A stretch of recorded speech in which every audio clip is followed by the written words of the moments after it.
এখন মিডিয়ায় ভাসছে কারা কারা জান্নাতের টিকিট বিক্রি করেছে। আমরা দেশে আর বেশিরভাগ চাই না। আল্লাহ তাআলা যদি মেহেরবানি করেন বিশ্রাম আমরা নেব, আল্লাহ তাআলার জিম্মায় নেব ইনশাআল্লাহ। সব ফায়ার আপনি যাকে টার্গেট করেছেন তার বুকে নাও পড়তে পারে, অনেক সময় ব্যাক ফায়ার হবে। ফেসিবাদ একটা রোগ, নির্দিষ্ট রোগী মারা গেলেও ফেসিবাদ মারা গেছে এটা বলতে পারবেন না।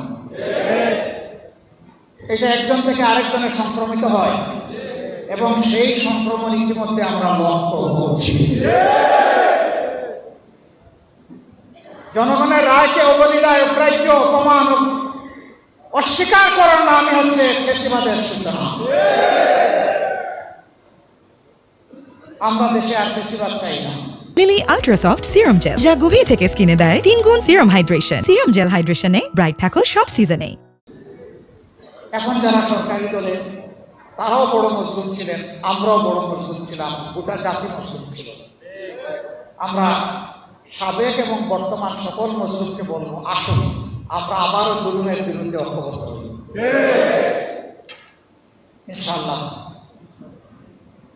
জনগণের ন্যায্য অধিকার জনগণের হাতে তুলে দেওয়া পর্যন্ত 11 দল এবং বাংলাদেশ জামাত ইসলামের লড়াই অব্যাহত থাকবে। আমাদের বিশ্রাম নেওয়ার কোনো জায়গায় কি নয়, দুনিয়া লড়ে যাওয়ার জায়গা। আল্লাহ তাআলা যদি মেহেরবানি করেন বিশ্রাম আমরা নেব, আল্লাহ তাআলার জিম্মায় নেব ইনশাআল্লাহ। সংসদে টিকিট বিক্রি একটা কথা উঠেছে। আমার একটা টিকিট বড়, আপনাদের কারো কাছে আছে জান্নাতের টিকিট? নাই। আচ্ছা, পাবলিকের কাছে পাইলাম। সাংবাদিক বন্ধুগণ, আপনাদের কাছে কি জান্নাতের কোনো টিকিট আছে? আপনাদের কাছেও নাই, এখানেও পাওয়া গেল। এবার সংসদে যারা বলেছেন তাদের কাছে আমরা টিকিট চাই, যে ওই টিকিট একটা টিকিট হলে আমাদের দেখি এই টিকিটটা কে ইস্যু করলো, আমরা একটু দেখতে চাই। হ্যাঁ, কাউকে বোকা ভাবার কোনো কারণ নেই। আমি শুধু জ্ঞানী, আমি শুধু চালাক, আর বাকি সমস্ত লোক বলে এটা যেন কেউ চিন্তা না করে। যার যার জায়গায় সবাই 3.5 হাত একেবারে কাটায়।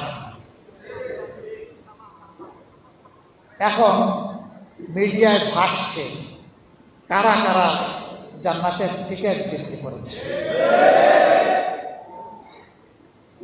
সংসদে দেখেছেন আমরা বলেছি এই সংবিধানের সংস্কার চাই, কখনো বলিনি যে এই সংবিধানকে ছুঁড়ে ফেলে দিতে চাই, আমরা কখনো বলি। কিন্তু আমাদের নামে মিথ্যা অভিযোগটা হলো আমরা নাকি বলেছি।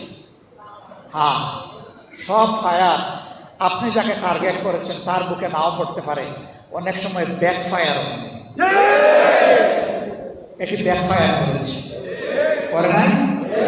আমি সম্মান রেখে বলতে চাই, এই সংবিধানের দোহাই দিয়ে যে অপশাসন, যে দুঃশাসন, যে বেশিরভাগ কায়েম হয়েছে, এর বিরুদ্ধে ফুঁসে উঠতে গিয়ে সর্বপ্রথম বিএনপি নেতা, সিনিয়র নেতা, তিনি ছিলেন স্থায়ী কমিটির সদস্য, সাবেক মন্ত্রী জনাব এম.কে. আনোয়ার এই কথাটা জাতীয় প্রেস ক্লাবে বলেছিলেন।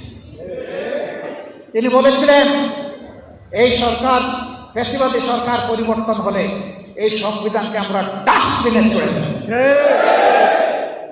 তারপরে আপনারা দেখেছেন বেগম খালেদা জিয়া নিজেই বলেছেন জনগণের সরকার প্রতিষ্ঠিত হলে এই সংবিধানকে ছুড়ে ফেলে দেওয়া হবে। সংসদে এই কথা বলে যিনি আমাদেরকে লজ্জা দিতে চেয়েছিলেন তিনি বুঝেন নাই জনগণ জাগ্রত এবং ব্যাখ্যায় আসবে। তিনি নিজেও কিন্তু এই কথাটা বলেছেন, আমরা তো বলিনি। এগুলা দিয়ে জনগণকে বিভ্রান্ত করা যাবে না। আমরা কথা বলি দায় এবং দরদ দিয়ে, আমরা কথা বলি দেশপ্রেম। আমরা দায়িত্বহীন কথা বলা পছন্দ করি না, তারপরে আমরা মানুষ। বন্ধুটি আমাদের হয়ে গেলে আমরা প্রকাশ্যে ক্ষমা চাই, এটাতেও আমরা সংকুণ্ঠিত হই না।